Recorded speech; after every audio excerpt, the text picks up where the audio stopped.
Mesdames et messieurs, bonsoir. Ravi de vous retrouver pour ce nouveau numéro de votre émission autour du sujet, une émission qui va aborder ou qui va plutôt s'intéresser à un système d'écriture assez singulier. Il s'agit de l'alphabet Go.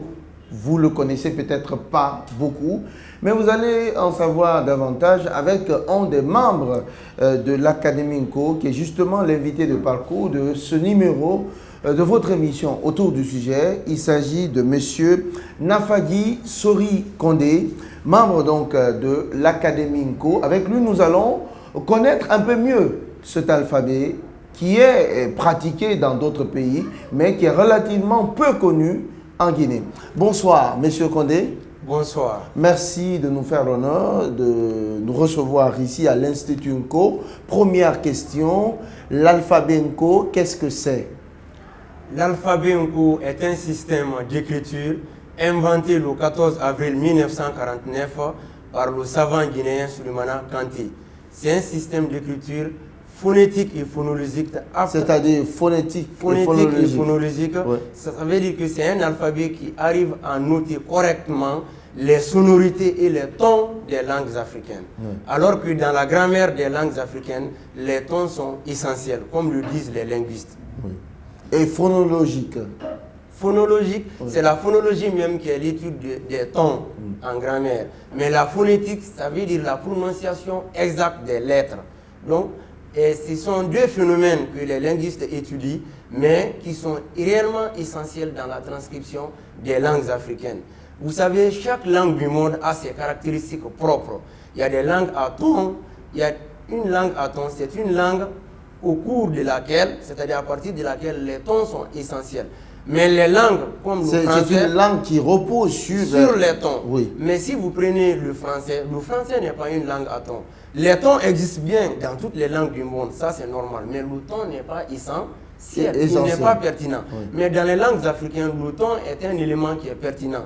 Et la non prise en compte des tons dans la transcription des langues africaines est scientifiquement la cause qui fait que toutes les alphabétisations échouent dans de nombreux pays africains. Donc, si je comprends bien, Nko ne fait que avaliser la tonalité qui est devenue ou qui est la caractéristique fondamentale des langues africaines. Donc, c'est pour cela, au niveau de l'alphabet Nko, on note réellement les tons des langues africaines. Alors, justement, qu'est-ce qui fait la spécificité de cet alphabet? D'abord, l'alphabet, il comprend combien de lettres? Combien de consonnes, combien de voyelles? Okay. Donc, l'alphabet Nko comprend 27 lettres. Et les 27 lettres se répartissent en 3 groupes. Il y a 7 voyelles, il y a 19 consonnes et il y a une lettre diphtongue qui est la lettre UN. Donc, mais au-delà aussi de ces 27 lettres, l'alphabet Nko possède des signes diacritiques qui permettent de noter les tons. Vous savez, les lettres et les consonnes associées aux voyelles donnent les syllabes, comme on le sait classiquement dans toute alphabétisation. C'est également le cas dans l'alphabet Nko? Oui, c'est également le cas de l'alphabet Nko. Mais la direction même de l'alphabet Nko, ça va de la droite vers la gauche, comme l'arabe ou l'hébreu. Oui. Donc c'est un alphabet qui va de la droite vers la gauche, mais c'est également un élément de distinction de la langue française. Mais loin d'être une simple copie conforme, si l'alphabet Nko va de la droite vers la gauche, c'est que le scientifique Souleymana Kanté, après avoir inventé cet alphabet, il s'est posé la question psychologiquement et réellement. Qu'est-ce qui est plus facile pour l'homme? Est-ce que c'est de la gauche vers la droite ou bien de la droite vers la gauche? Il est parti dans un milieu rural. Donc, c'est ceux qui n'ont jamais écrit dans la vie. Il les a dit de tracer des traits, en même le sol. Donc, les 97% de ceux qui ont tracé, c'est-à-dire, c'est des analphabètes purs et simples qui ne maîtrisaient ni l'arabe, ni le français, ni l'anglais et autres langues. Donc, ils n'ont jamais appris à lire. Il les a dit, faites un trait sur le sol. Et les 97% des personnes là ont tracé de la droite vers la gauche. Alors, l'alphabet Nko que beaucoup de Guinéens méconnaissent pratiquement. Surtout les élites, oui. Surtout les élites. Est-ce que c'est une langue des pauvres ou des populations rurales? Ou est-ce que c'est une langue accessible à tous, même aux élites? Oui, le Nko est réellement accessible. à tout le monde. Mais qu'est-ce qui explique alors cette accessibilité de l'alphabet Nko? Oui. Qu'est-ce qui explique l'accessibilité de l'alphabet Nko? Le premier critère d'abord, c'est la simplicité de l'alphabet Nko. Même les Européens qui ne parlent pas les langues africaines, et les Américains, les Français, les Russes aujourd'hui, voire même certains Arabes qui ont appris le coup, tout le monde est unanime sur une seule chose. C'est la simplicité de l'alphabet Nko. Les signes sont simples. À première vue, quand on ne comprend pas quelque chose, on peut penser que c'est extraordinaire. Mais il y a des personnes qui ont appris l'alphabet Nko en 2 heures. Donc, quel que soit votre niveau... Tout l'alphabet Nko. Tout l'alphabet Nko. Bon, ceux qui durent beaucoup sur l'alphabet Nko, c'est 1 semaine. Donc, mais en tout cas, beaucoup de personnes, en 2 à 3 jours vraiment, peuvent écrire les noms des membres de leur famille et construire des phrases. Donc, c'est pour cela que les linguistes même considèrent que, parce qu'avant que l'alphabet Nko ne soit connu, c'était l'alphabet coréen qui était considéré comme étant l'alphabet le plus simple au monde. Mais aujourd'hui, même l'UNESCO reconnaît que vraiment l'alphabet Nko est un alphabet qui est simple. Parce que si beaucoup de personnes apprennent l'Nko, parce qu'on l'apprend facilement, c'est très important et c'est essentiel. Et l'apprentissage alors de l'alphabet Nko a permis à cet alphabet vraiment de se répandre à travers les zones rurales. Oui. Mais l'alphabet Nko, ce n'est pas l'alphabet des marginalisés, mais c'est que ceux qui n'ont pas... On a l'impression que c'est plus fait pour les gens qui ne sont pas allés à l'école que pour les élites. Oui, ils ont été les premiers à s'intéresser, ceux qui ne sont pas allés à l'école. Et ça, c'est compréhensible. Parce que si on n'apprend pas, mieux vaut apprendre à lire, à écrire, à compter. L'alphabétisation, c'est ça. Donc, les connaissances instrumentales offertes au niveau de l'alphabet Nko ont fait sa promotion au niveau des couches, effectivement, qui sont restées à la marge de l'éducation classique. C'est pour cela aujourd'hui l'Nko est dans le domaine de l'alphabétisation. Mais si vous prenez l'expansion même de cet alphabet, l'Nko est un alphabet aujourd'hui qui est transnational. C'est-à-dire qu'il dépasse largement... On va parler d'ailleurs de son évolution. Le cadre de nos frontières nationales. Oui. Mais je vais paraphraser un linguiste russe du nom de Valentin Vidrine qui a dit que vraiment l'un des mérites du créateur de l'alphabet Nko, réellement, c'est-à-dire c'est la personnalité exceptionnelle. Si l'Nko a eu une grande chance aujourd'hui dans ce monde, ça dépend de la personnalité exceptionnelle de l'inventeur de cet alphabet. Aujourd'hui, qui est considéré même par les chercheurs occidentaux comme un philosophe du type du siècle des Lumières, au XVIIIe siècle. Donc, ça veut dire que Souleymane Kanté, c'est pour cela, au niveau même, sur les livres de lecture Nko, il y avait le dessin de la lampe. Oui. Donc, oui, la simplicité, l'accessibilité, telles sont les caractéristiques fondamentales de cet alphabet. Mais alors, on va s'arrêter un instant sur l'alphabet Nko. Oui. Vous dites que c'est 27 lettres, 19 consonnes, 6 voyelles, 7 voyelles et un diphtongue. Oui. Alors, qu'est-ce qui différencie, n'est-ce pas, ces voyelles, ces consonnes, des consonnes et voyelles dans l'alphabet français? Oui. Bon, la grande différence, vous savez, fondamentale. La différence fondamentale, ce n'est pas même l'alphabet, mais ce sont les langues que les alphabets sont censés représenter. Et en français, nous savons qu'il y a 6 voyelles, n'est-ce pas? En arabe, il n'y a que 3 voyelles. Donc, ça veut dire que d'une langue à une autre, les voyelles peuvent changer. Mais nous savons que les langues africaines, vraiment, sont très riches en voyelles. Donc, les 7 voyelles de l'alphabet Nko arrivent à représenter donc, la richesse des langues de cet alphabet dépend aussi de la richesse des langues africaines. Des langues africaines. Oui. Bon, est-ce que cela est dû forcément au ton qui caractérise justement les langues africaines? Le ton aussi, il est différent de la voyelle. Je vais vous donner un exemple. En langue malinké, Ba, c'est le fleuve. Est-ce que vous comprenez? Ba, c'est la chèvre. Donc, c'est mon ton seulement qui a tremblé. Donc, mais c'est mon ton seulement qui a tremblé.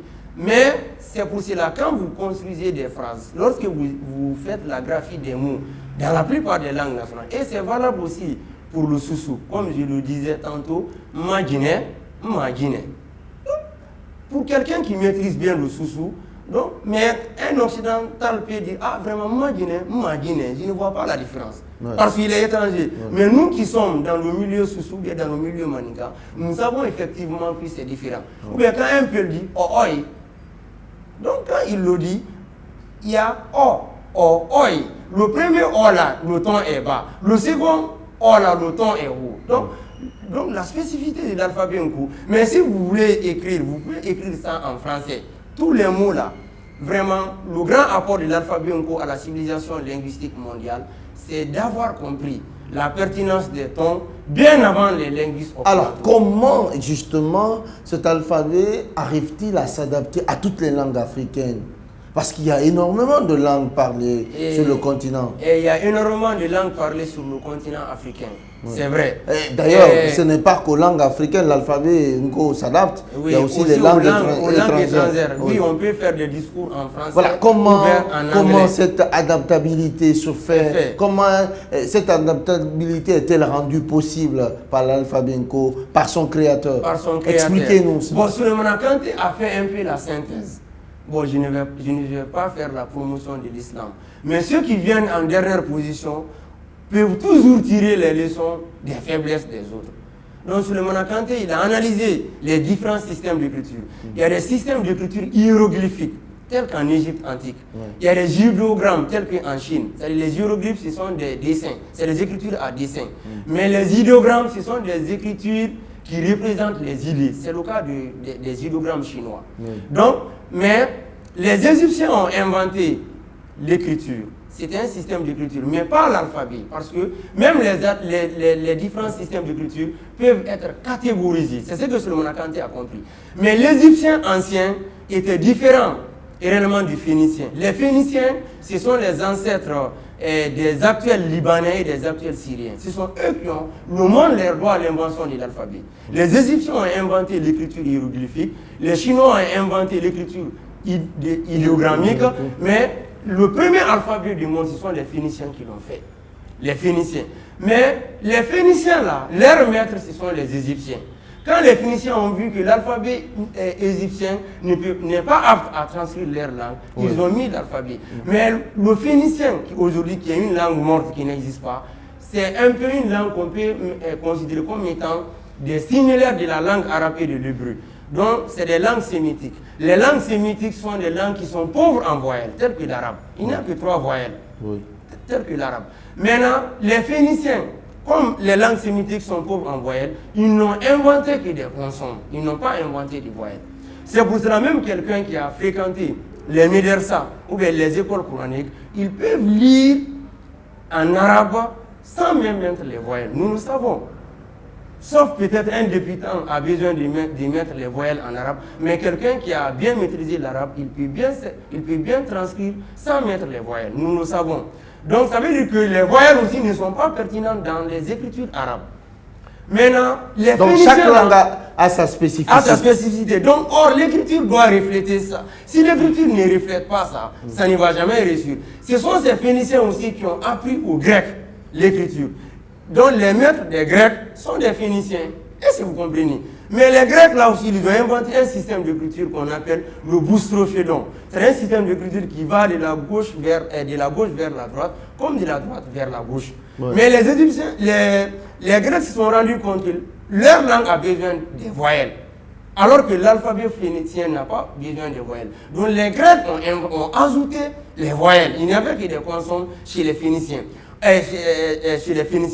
Donc ce sont les Grecs là aussi qui ont appris l'écriture aux Romains, les Latins. Les Romains aussi ont vu que réellement leur écriture aussi a besoin de certaines spécificités par rapport aux Grecs. L'alphabet romain, c'est ce que nous utilisons aujourd'hui. En français, on l'appelle l'alphabet français, latin, anglais, espagnol, mais c'est l'alphabet romain ou l'alphabet latin. Donc Souleymane Kanté a compris, chacun a révisé. Comme les langues européennes aussi ne sont pas des langues à tons, c'est-à-dire les tons existent, mais ils ne sont pas pertinents. Souleymane Kanté a compris. Il a fait des tentatives d'abord qui ont échoué.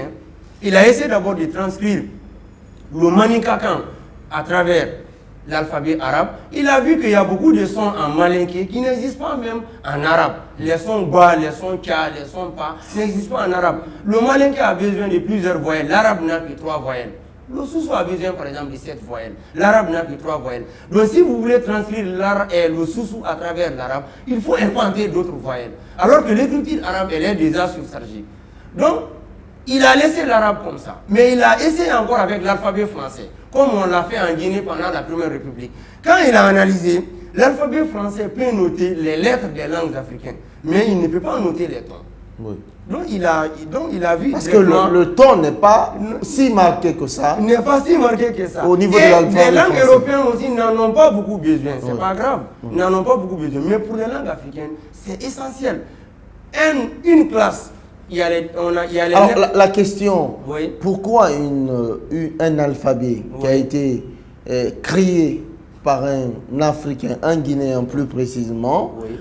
a pu s'adapter avec les langues étrangères qui n'ont pas forcément, ou qui ne sont pas forcément des langues dont la caractéristique fondamentale est d'avoir, par exemple, un ton très marqué. Comment se fait-il? Donc, Solomon Kanté, qu'est-ce qui a rendu possible cette Qu'est-ce qui a rendu possible cela? Oui. C'est que Solomon Kanté, dans son objectif d'abord, il voulait qu'on note les sons humains. En gros, si tu chuchotes quelqu'un, on peut noter. Tu siffles. Le chuchotement, ce n'est pas que spécifique aux langues africaines, c'est aussi... Oui, donc c'est Solomon Kanté, il a dit les sons humains. Mais comme les autres peuples ont déjà leur écriture, peut-être ils peuvent apprendre Bongo pour des besoins comme ça se fait. Mais c'est en Afrique où l'analphabétisme sévit. Alors si je comprends bien, Oui. les sons, il a créé en quelque sorte cet alphabet Oui. à travers des sons Oui. qui transcendent toutes les langues. Toutes les langues du monde. Des tonalités, des sons qui sont transversales à toutes les langues. À toutes les langues. Des chuchotements. Oui. Est-ce que vous comprenez? Oui. Ou bien même quand tu siffles. Oui. Est-ce que vous comprenez?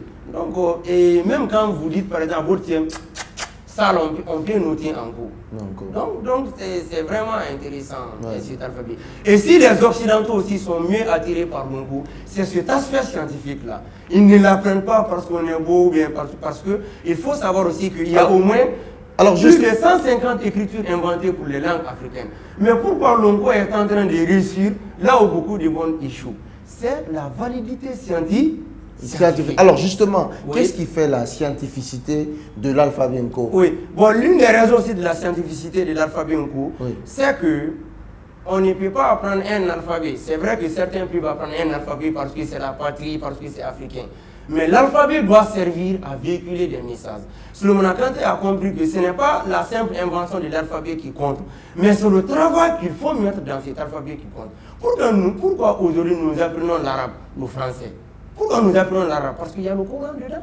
Pourquoi nous apprenons le français? Parce qu'il y a beaucoup de choses dedans. Pourquoi aujourd'hui beaucoup de personnes veulent apprendre l'anglais comme langue étrangère? Parce que c'est important.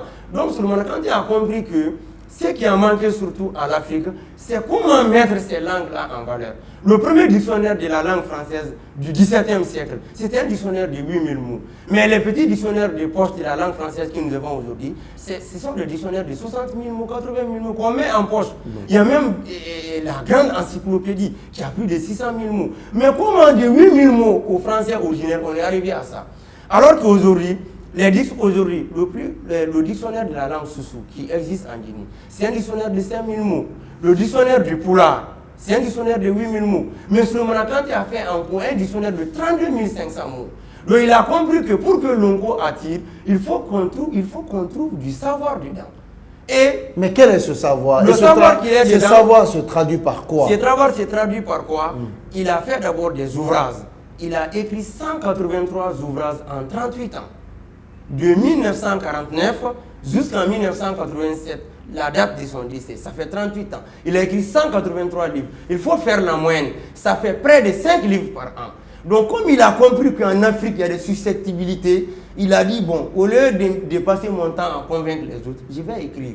Parce que quand vous écrivez, ce qui est dedans, si c'est scientifique, ça va attirer le monde.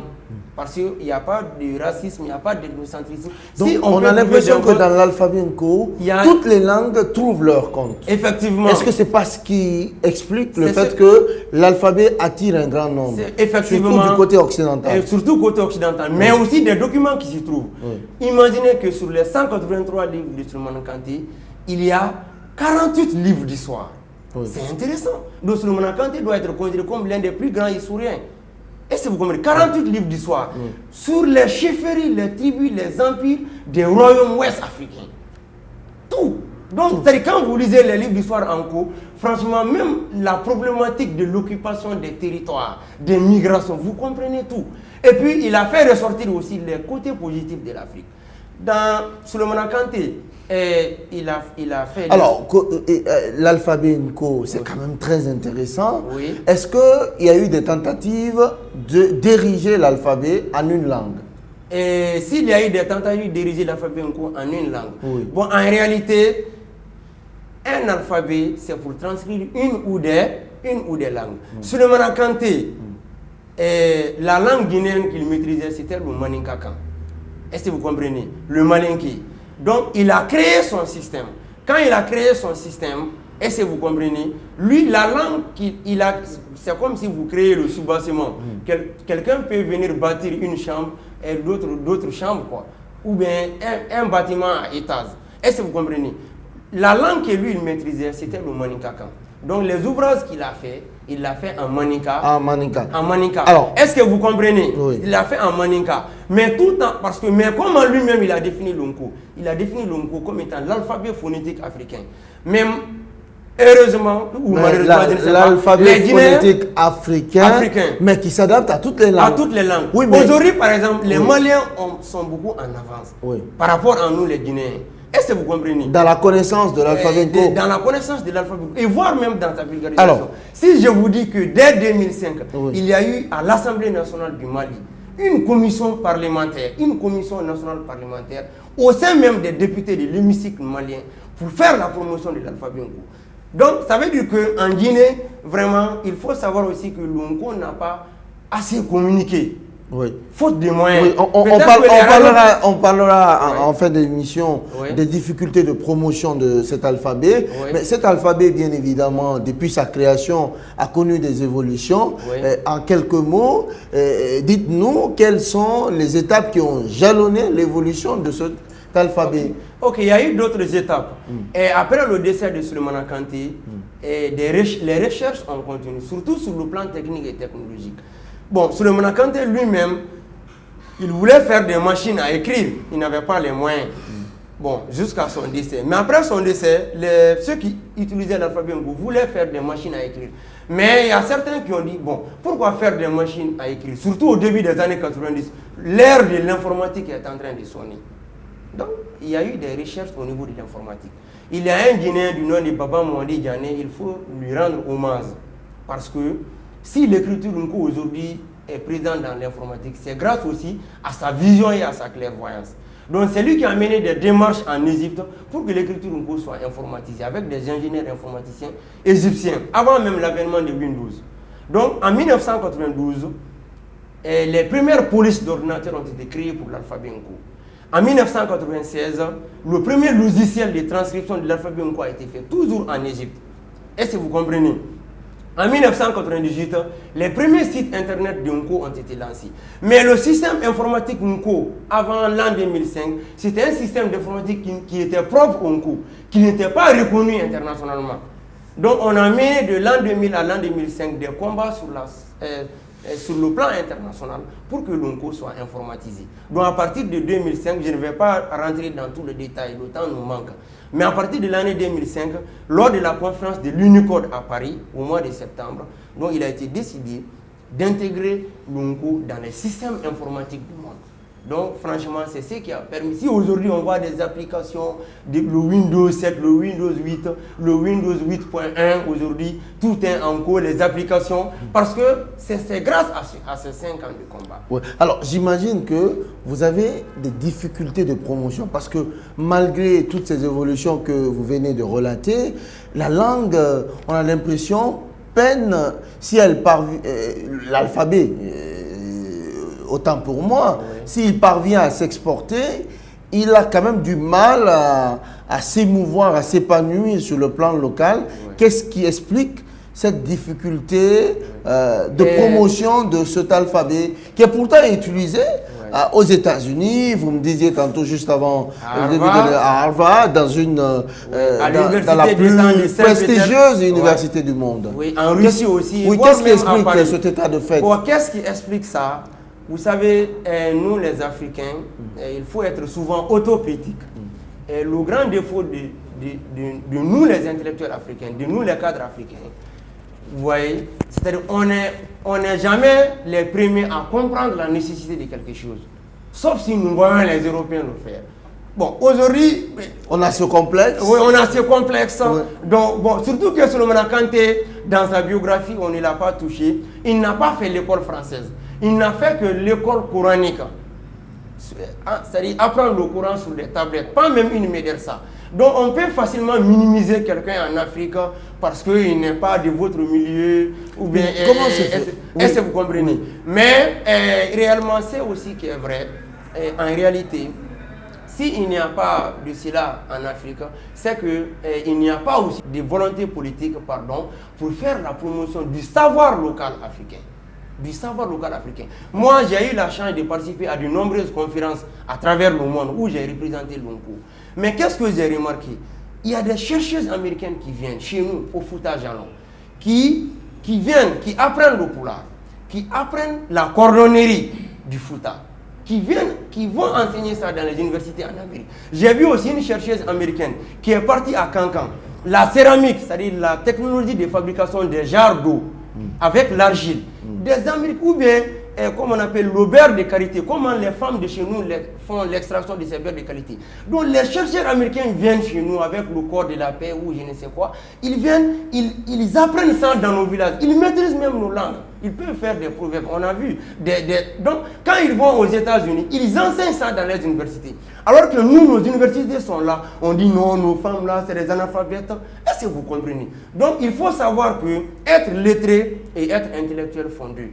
André Malraux a dit que l'intellectuel, ce n'est pas seulement l'homme à qui les livres sont nécessaires, mais tout homme qui dispose d'une idée si élémentaire soit-elle et qui peut ordonner la vie d'une nation. Donc il y a des personnes qui détiennent des savoirs, qui ne savent même pas lire et écrire. Il faut se mettre avec eux. Est-ce que c'est ce qui a, entre guillemets, desservi l'alphabet Nko? Effectivement, le fait que son créateur n'ait pas été à l'école. Pour un premier temps. Oui. Parce que Souleymane Kanté même a dit, il a écrit, qu'il a montré d'abord l'Nko en nos cadres. Mais que certains ont dit, regardez une écriture bidon comme ça. Bon, vous voyez.